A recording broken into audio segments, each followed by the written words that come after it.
साथियों नमस्कार। आपने अक्सर देखा होगा कि फसल में पौधा बिल्कुल स्वस्थ मिलता है और उसमें कोई सूड़ी भी नहीं है, तनाछेदक भी नहीं है और फिर भी उसकी बालियां सफ़ेद निकल आती हैं, सूखी हुई निकलती हैं। अगर मानो पौधे में तनाछेदक लगा हुआ है तो तने को काटने की वजह से वो बात जायज़ है कि उसकी बालियां सूखी निकल सकती हैं। लेकिन पौधा स्वस्थ होने के बाद, पौधे का तना मोटा होने के बावजूद भी जो आम तने हैं उनसे भी मोटा होगा, लेकिन फिर भी उसकी बालियां सूखी और सफ़ेद निकलेंगी। ऐसे सिम्टम्स दिखाई देते हैं और बहुत सारे किसान साथियों को ये समस्या है। ठीक है। दूसरा पॉइंट है कि पौधे की वानस्पतिक अवस्था चल रही है और उसकी जो कोपलों का पत्ता है, जो कोपलें हैं, वो ऊपर से सूखी हुई निकल आती हैं और उसकी पत्तियां हल्की हल्की जलने टाइप के सिम्टम्स दिखाई देते हैं।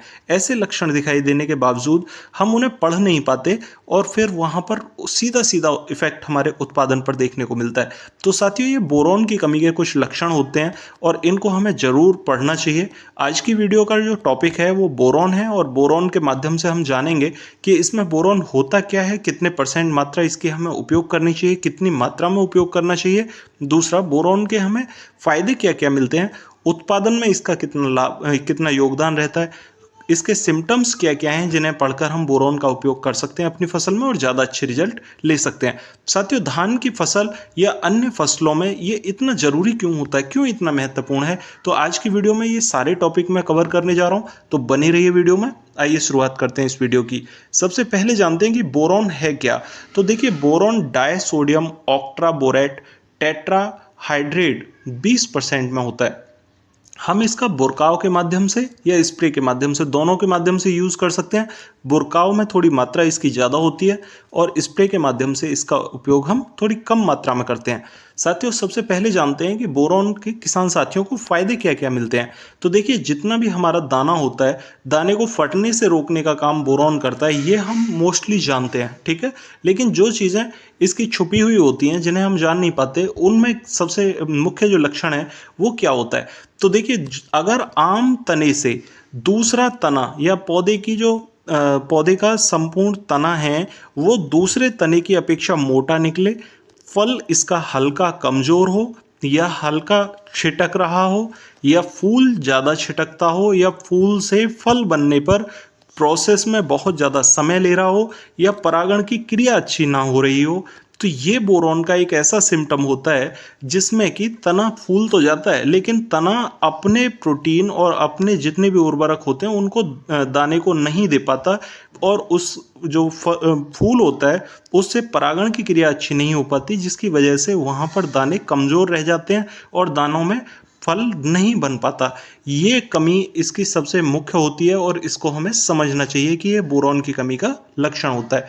दूसरा पॉइंट क्या है यहाँ पर कि बोरॉन जितना भी हम उपयोग करते हैं वो जो पौधा पानी को सोखता है ज़मीन से, उस पानी को सोखने की जो क्षमता होती है उसकी, उसमें एक अनुपात फिक्स कर देता है कि इतना पौधे को चाहिए और उतना ही वो सोखता है। ठीक है।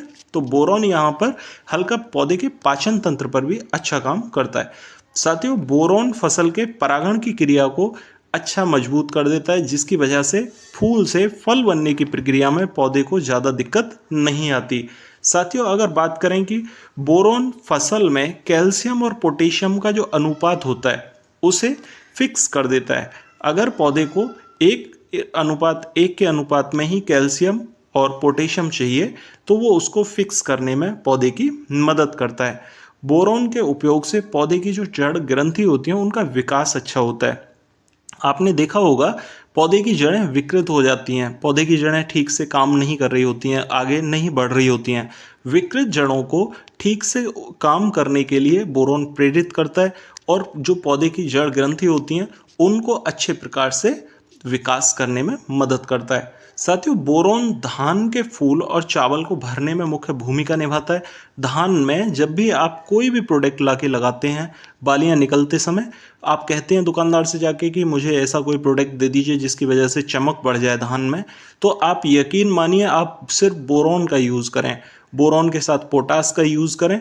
0050 यूज़ करेंगे तो सल्फर, पोटास और बोरॉन तीनों मिल जाएंगे। इससे आपको बहुत अच्छे रिजल्ट मिलेंगे। आपके चावल में चमक ऑटोमेटिक ही होगी। ठीक है। और कोई प्रोडक्ट नहीं है जिसकी वजह से चमक आती हो। अगला प्रोडक्ट है यहाँ पर कि बोरॉन फूल से फल बनने की प्रक्रिया को तेज कर देता है, जिसकी वजह से अगर फूल से फल बनने की प्रक्रिया धीमी नहीं होगी, तेज होगी, तो फल तेजी से बनेगा।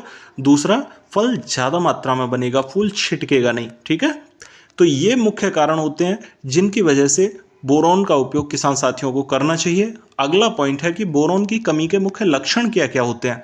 तो साथियों, यहाँ पर सबसे पहले जानते हैं कि बोरॉन की कमी से पौधे की जड़ों का विकास रुक जाता है, जिसकी वजह से पौधे की लंबाई पर सीधा इफेक्ट देखने को मिलता है। और पौधे की जड़ों का विकास रुकने की वजह से आपने देखा होगा कि पत्तियों के जो किनारे हैं वो जलने लगते हैं, और जड़ों का विकास रुकने की वजह से जो पौधे की कोपलें हैं, सीधा इफेक्ट कोपलों पर दिखाई देता है, और कोपलों की जो किनारियां हैं वो जलने लगती हैं, और हल्की हल्की जो किनारियां हैं कोपलों वाली वो रस्सी नुमा हो जाती हैं। ठीक है, तो अगर इस टाइप के सिम्टम्स दिखाई दें तो ये बोरॉन की कमी का मुख्य लक्षण है।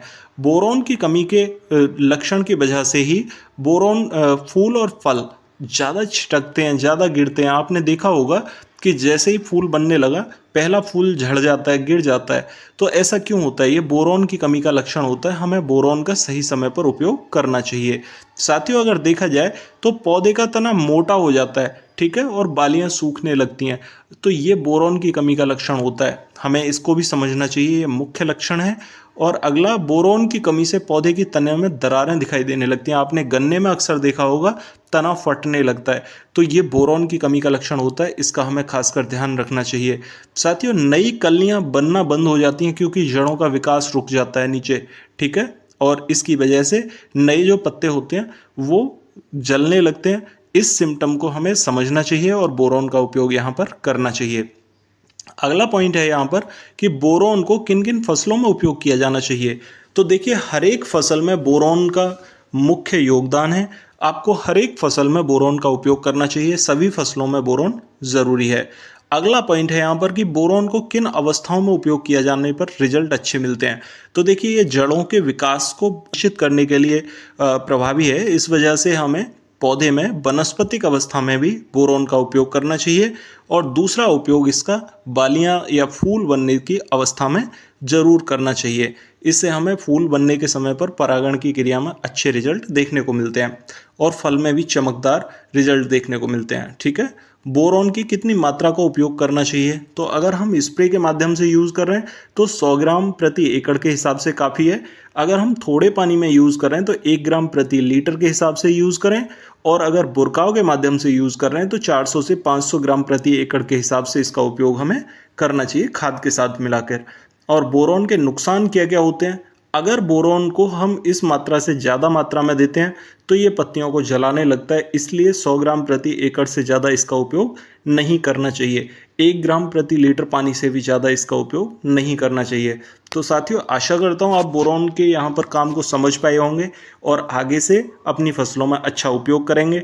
अगर फिर भी आपकी कोई क्वेरी हो तो कमेंट में ज़रूर पूछना, और अगर चैनल पर नए आए हैं तो चैनल को सब्सक्राइब ज़रूर कर लें ताकि नई वीडियो का नोटिफिकेशन आपको सबसे पहले मिल सके। तो मिलते हैं फिर अगली वीडियो में, तब तक के लिए नमस्कार किसान साथियों।